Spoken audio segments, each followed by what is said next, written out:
Ինչպես գիտեք, մի քանի իրադարձություններ ստիպեցին, որպեսզի այս ֆորմատով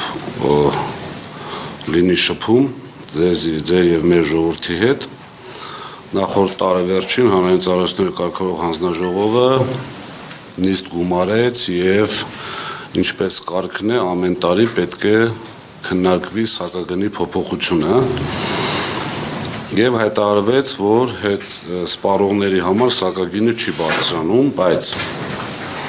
այստեղ կան մի քանի խնդիրներ, էներգո համակարգի ամբողջ ուրեմն բալանսը, այսպես ասած, ունի եւ մինուսներ եւ պլյուսներ, այսինքն ինչ որ կազմակերպություններ ունենում են մինուսներ ֆինանսական, ինչ որ կազմակերպություններ պլյուսեր։ Հիմա հանձնաժողովի տված տեղեկանքով ստացվում է, որ մինուսներն ու պլյուսները կազմում են 0-0։ Այդպիսի բան իմ անձնական կարծիքով չի լինում, այսինքն մաթեմատիկական որևէ հաշվարկով չի կարող լինել 0-0։ Ինչ որ որոշակի թիվ պետք է լինի։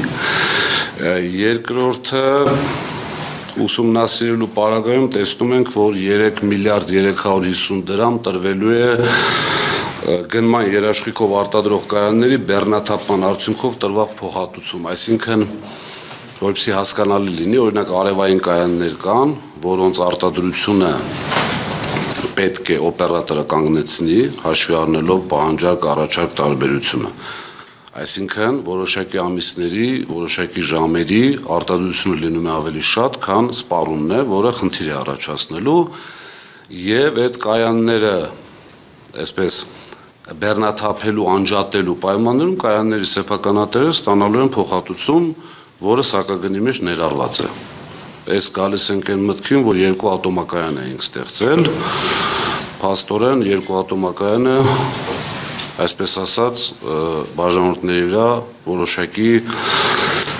վնաս է լինում, քանի որ պետք է փոխհատուցվեն։ Խնդիրը կայանում է նրանում, որ Երևան, Հայաստան, Իրան 400 կիլովոլտ գիծը դեռևս պատրաստ չի։ Եթե պատրաստ լիներ, սրա խնդիրը չէր լինելու եւ այդ գծով հոսանքը արտահանվելու էր Իրան։ Հաջորդ խնդիրը, որ ուզում եմ բարձրաձայնեմ, ատոմակայանի համար նախատեսվել է որպես կանխատեսվող այլ ֆինանսական եկամուտ 12.7 միլիարդ դրամ, որտեղից Աստված գիտի, խնդրեմ, որպեսզի այս հարցը տակ հանձնաժողովին, իրենք են կոմպետենտ, ես ունեմ իմ կարծիքը բնականաբար, այն պարագայում, որ այս տարի կանգնելու է ատոմակայանը 150 օր եւ կանխատեսվել է 12.7 միլիարդ դրամ այլ ֆինանսական եկամուտ։ Իսկ նախորդ տարի կանգնել է 30-ից 45 օր, բայց նախատեսված է եղել ընդամենը 189 միլիոն դրամ այլ ֆինանսական եկամուտ։ Իմ կարծիքը, ինչպես նշեցի, ունեմ, թե այդ գումարը որտեղից է նախատեսվում, բայց ճիշտ կլինի այսպես հռետորական հարցի տեսքով թող հանձնաժողովը պատասխանի որտեղից։ Եվ նաև պատասխանի, թե Երևան ջեկի եւ բեցի ֆինանսական վարկային պարտավորությունները, որ այս տարի պետք է փակեին, ինչու են հետաձգել եւ հետաձգելու այսպես պայմաններում փակելու ժամանակ ինչ են անելու։ Կա երկու տարբերակ։ Կամ պետք է պետությունը սուբսիդավորի, որպեսզի վարկային պարտավորությունները փակվի, կամ սակագինը թանկանա։ Այլ տարբերակ, չգիտեմ, ինչպես պետք է այդպիսի ֆինանսական օգուտով աշխատի, որ կարողանա այդ ամբողջը փակի։ Եվ երրորդ խնդիրը այս թեմայի հետ կապված էներգետիկ մեծածախ շուկան է, որը ինքնակարգավորվող պետք է լինի, բայց իմ անձնական կարծիքով կարգավորվում է նույն հանձնաժողովի եւ պետության կողմից։ Շուկան ինչ է նշանակում, դա այսպես այլ երկրներից մեզ մոտ ներդրված գործիք է, որ ովքեր ցանկանում են ազատականացված շուկայում ձեռք բերել էլեկտրոէներգիա, պետք է այդ շուկայում լինի մրցակցություն, իրար հետ մրցակցեն, սակարկեն եւ այլն եւ այլն։ Շուկան իմ կարծիքով ամենայն դեպս այդ ձևով ոնց որ ստեղծվել է շատ սխալ էր, հաշվի առնելով որ շուկայում ըստ հանձնաժողովի որոշման ամեն տարի ըստ լարման այսպես մեծության պարտավորությունն են անգամ գնալու շուկա։ Եվ շուկայում գտնվող նախ բնակություն չկա,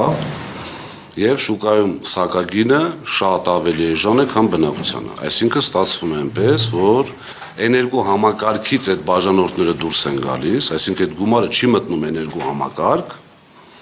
այլ վճարում են այլ կազմակերպությունների, տրեյդերների, որոնք գնում եւ վաճառում են այդ հոսանքը, եւ ստացվում է, որ այդ մեծ կազմակերպություններ արդեն տարիներ շարունակ վճարում են շատ ավելի էժան, քան բնակությունը։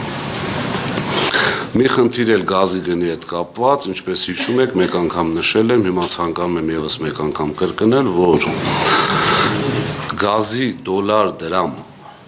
տարբերությունը, որը միջև այժմ իմ ինֆորմացիայով գործում է, այսինքն ժամանակին ֆիքսվել է տարադրամի այլ գին, եւ ինչ որ եղել է փաստացի, հիմա դե բնականաբար իջել է։ Խոսքը դոլարի մասին է, եւ այդ առաջացած տարբերության 20 միլիարդ դրամը, որը շատ, այսպես գազի համակարգի գումարներն էր, միանշանակ կամ պետք է հիմնանորոգման լուրջ ներդրում կատարվեր գազի համակարգում, կամ իջեցվեր գազի սակագինը։ Այդ գումարը ուղղվել է էլեկտրոէներգիայի սակագինը, ինչպես անցյալ տարի, այնպես էլ այս տարի զսպելու համար։